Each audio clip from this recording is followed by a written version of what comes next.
नमस्कार विद्यार्थी मित्रों, कक्षा 9 विषय हिंदी काव्यों पहली आराधना। आराधना यानी कि ईश्वर से की गई हुई प्रार्थना। तो आराधना काव्यों के जो कवि है उनका नाम है वसंत बापट। उनका जन्म सन 1922 में हुआ था और निधन 2002 में हुआ था।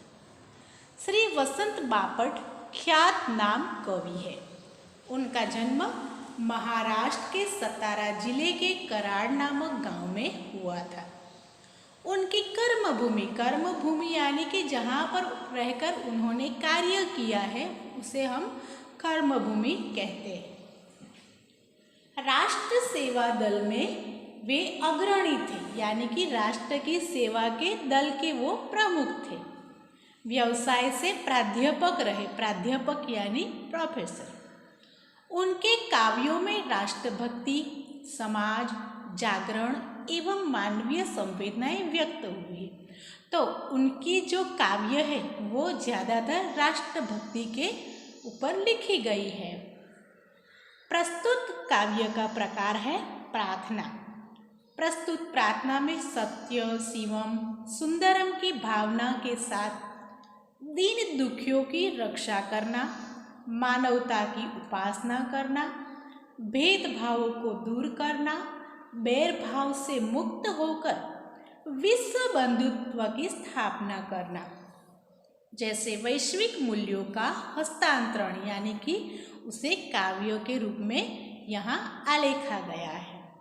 तो प्रस्तुत काव्य मराठी काव्य का अनुवाद है, अनुदित यानी अनुवाद है।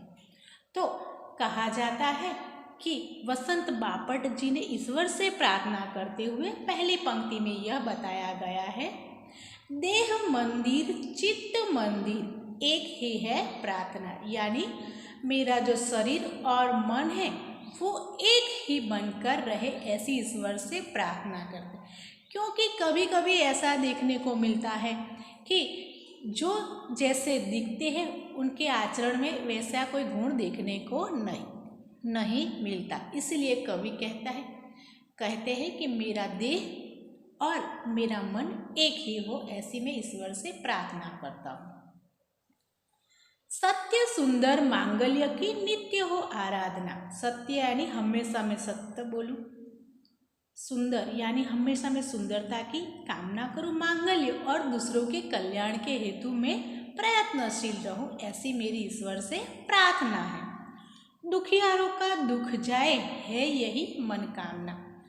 समस्त संसार में जो लोग दुखी है उनका दुख दूर हो जाए, उनका दुख दूर करने में मैं सहायक बनूं, ऐसी मेरी मनोकामना यानी इच्छा है।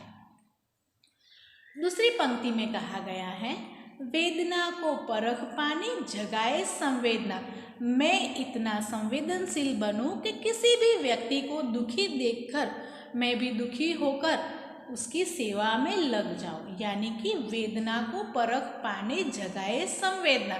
किसी को दुखी देखकर मेरे हृदय में भी दुखिता का भाव प्रकट हो। दुर्बलों के रक्षणार्थ पौरुष की साधना, यानी जो कमजोर है, जो असहाय है, उनमें शूरवीरता का जोश भरकर उनकी सहायता कर सकूं, ऐसी मेरी मनोकामना है। जीवन में नव तेज हो अतरंग में भावना, यानी जो मेरा जीवन में उसमें नवीन प्रकार का तेज हो, ऐसी मेरी भावना है, यानी कि ऐसी मेरी इच्छा है। सुंदरता की आश हो, मानवता की हो उपासना। कहा जाता है कि मनुष्य हमेशा सृजनशील रहा है और वो अपनी सृजनशीलता के माध्यम से सुंदरता का चरित्र चित्रण करता रहता है। जिस प्रकार मनुष्य को सुंदर दिखना पसंद है, वैसे ही उसे सुंदर वस्तुएं देखना भी पसंद रहता है। तो सुंदरता की आश हो, मानवता की हो उपासना।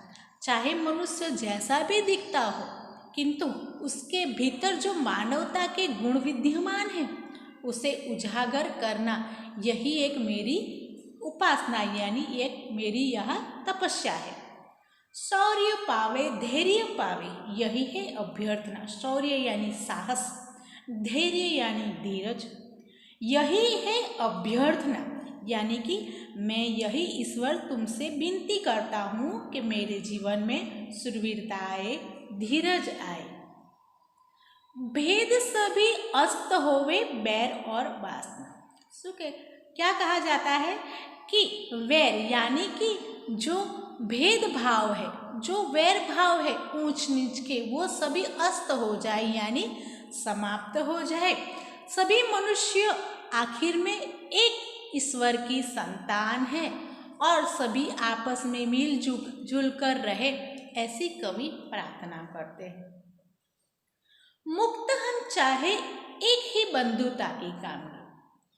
कवि वसंत बापट जी कहते हैं मुक्त हम यानी कि जैसे पंछी मुक्त गगन में विहार करते हैं, वैसे ही हम भिन्न भिन्न जाति और संप्रदाय के लोग आपस में मिलजुल कर बंधुता यानी भाईचारे की कामना के साथ मिलजुल कर रहे, ऐसी ईश्वर से प्रार्थना करते हैं।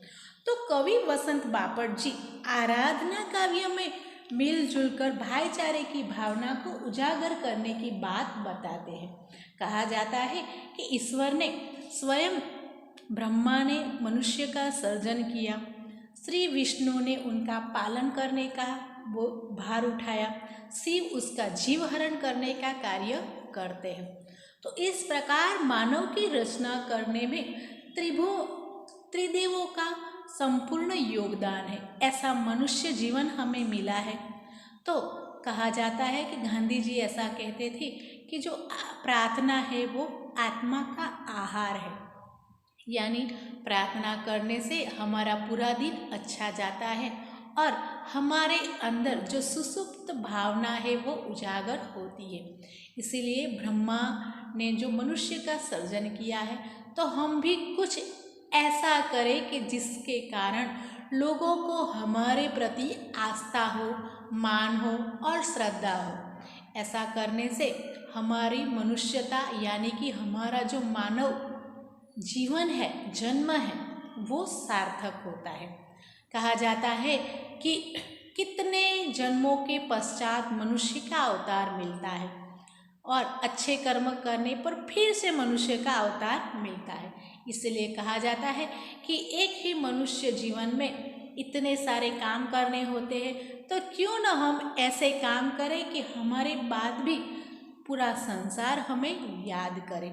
इसीलिए प्रार्थना करने से हमारा जीवन, हमारी आसपास का सारा वातावरण भी खुशनुमा रहता है। प्रार्थना करने से हमारे अंदर जो आस्था विद्यमान है वो उजागर होती है। तो इस प्रकार विद्यार्थी मित्रों, आराधना काव्य में कवि वसंत बापट जी ने कहा है कि मनुष्य को हर हमेशा प्रार्थना करनी चाहिए। जय हिंद, जय भारत।